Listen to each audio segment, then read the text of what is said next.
চাঁদপুরের হাইমচরে যতগুলো সমস্যা রয়েছে তার মধ্যে অন্যতম একটি বড় সমস্যা হলো বিদ্যুতের সমস্যা।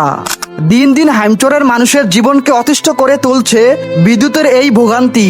হাইমচরবাসীর অভিযোগ, দিনরাত মিলিয়ে 24 ঘন্টার মধ্যে ভালোভাবে 8 ঘন্টাও বিদ্যুৎ পাওয়া যাচ্ছে না। বর্তমানে হাইমচরে বিদ্যুৎ যেন সোনার হরিণ, প্রয়োজনের সময় বিদ্যুৎ পাওয়া যায় না। সবচেয়ে বেশি দুর্ভোগ পোহাতে হচ্ছে রাতের বেলায়।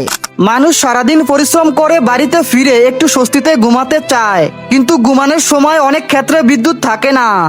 শুধু তাই নয়, আজানের সময়, নামাজের সময়ও বিদ্যুৎ না থাকার অভিযোগ রয়েছে। আজানের সময়ও কারেন্ট থাকে না, আমাদের নামাজ পড়তে গেলেও কারেন্ট থাকে না।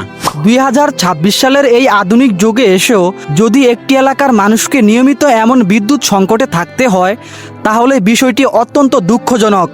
আর মানুষের অভিযোগের সবচেয়ে বড় বিষয় হলো বিদ্যুৎ ঠিকমতো থাকে না, কিন্তু বিদ্যুৎ বিল ঠিকই বেশি আসে। অনেকের প্রশ্ন, যদি ঘন্টার পর ঘন্টা বিদ্যুৎ না থাকে তাহলে বিদ্যুৎ বিল এত বেশি আসে কিভাবে? এটা কেমন নিয়ম? বিদ্যুৎ সমস্যার কারণে সাধারণ মানুষ থেকে শুরু করে ব্যবসায়ী ও শিক্ষার্থীরাও ক্ষতিগ্রস্ত হচ্ছেন। রাতের ভিতরে কোনো বিদ্যুৎ থাকে না, বিদ্যুতের কারণে আমরা ঘুমাইতে পারি না। আমাদের কাজ কামেরও অনেক ক্ষয়ক্ষতি হইতে আছে। সারাদিন কারেন্ট থাকে না, আর গরমের জ্বালায় ঘুমও যাইতে পারি না। রাত্রে অনেক কষ্ট হয়। সারাদিন কষ্ট করে বাড়িতে যাই, বাড়িতে গিয়ে দিই কারেন্ট নাই, খাইতেও শান্তি পাই না, ঘুমাইতেও শান্তি পাই না। কারেন্টের জন্য আমার গাড়িও চার্জ দিতে পারি না। সাধারণ মানুষের দাবি, বিদ্যুতের সমস্যার কারণে তারা বাড়িতেও শান্তি পাচ্ছে না। খাওয়া দাওয়া থেকে শুরু করে ঘুম, সবকিছুতেই তাদের ভোগান্তি হচ্ছে। দিনও কারেন্ট থাকে না, রাত্র তো আরো আগেই থাকে না। ফ্রিজে যে মালামাল সব নষ্ট হয়ে যায়, আইসক্রিমও নষ্ট হয়ে যায়। যেই আইসক্রিম টাইসক্রিম যা আছে, পানি টানি যা আছে, এটি ঠান্ডা হয় না, বিক্রি করতে পারি না। অনেক ব্যবসায়ীর দাবি, দীর্ঘ সময় বিদ্যুৎ না থাকার কারণে তাদের ফ্রিজের মালামাল নষ্ট হয়ে যাচ্ছে, ফলে তারা চরম আর্থিক ক্ষতির মুখে পড়ছেন।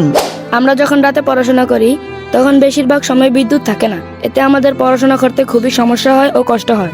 শিক্ষার্থীরা জানিয়েছেন, বিদ্যুতের সমস্যা তাদের পড়াশোনার উপর প্রভাব ফেলছে। বিশেষ করে পড়ার সময় বিদ্যুৎ না থাকার কারণে তারা ঠিকমতো পড়তে পারছে না। সারা দিন কারেন্ট তো থাকই না, কিন্তু বিল কিন্তু কমে না। আর বিল একটা বিল বাকি পড়লে তারা প্রতিদিন ওই মাইকিং করে কয় বিল না দিলে সংযোগ বিচ্ছিন্ন করে দিব। অনেক সাধারণ মানুষের অভিযোগ, বিদ্যুৎ ঠিকঠাক থাকছে না, কিন্তু বিদ্যুৎ বিল ঠিকই বেশি বেশি আসছে। এখন প্রশ্ন হলো, 2026 সালের এই আধুনিক যুগে এসেও হাইমচরের বিদ্যুতের এমন সমস্যা কেন? এর কি কোনো স্থায়ী সমাধান নেই?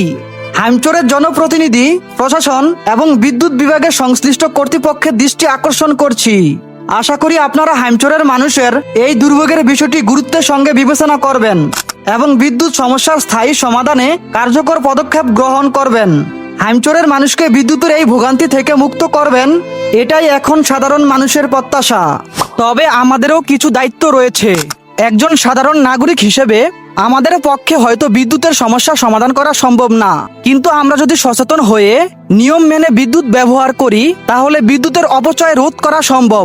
যেমন, অপ্রয়োজনে ঘরের বাতি জ্বালিয়ে রাখবো না, প্রয়োজন না থাকলে পাখা ও অন্যান্য বৈদ্যুতিক যন্ত্র চালু রাখবো না, ফ্রিজের দরজা অপ্রয়োজনে দীর্ঘ সময় খোলা রাখবো না এবং বারবার খুলবো না, দিনের বেলায় অপ্রয়োজনীয়ভাবে বৈদ্যুতিক বাতি ব্যবহার না করে জানালা খুলে প্রাকৃতিক আলো ব্যবহার করব।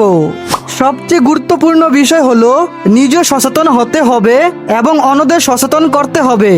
কারণ বিদ্যুতের সমস্যা সমাধানের দায়িত্ব শুধু সরকারের বা বিদ্যুৎ বিভাগের একার না। একজন সচেতন ও দায়িত্বশীল নাগরিক হিসেবে বিদ্যুতের অপচয় রোধ করা এবং সঠিকভাবে বিদ্যুৎ ব্যবহার করা আমাদেরও দায়িত্ব ও কর্তব্য।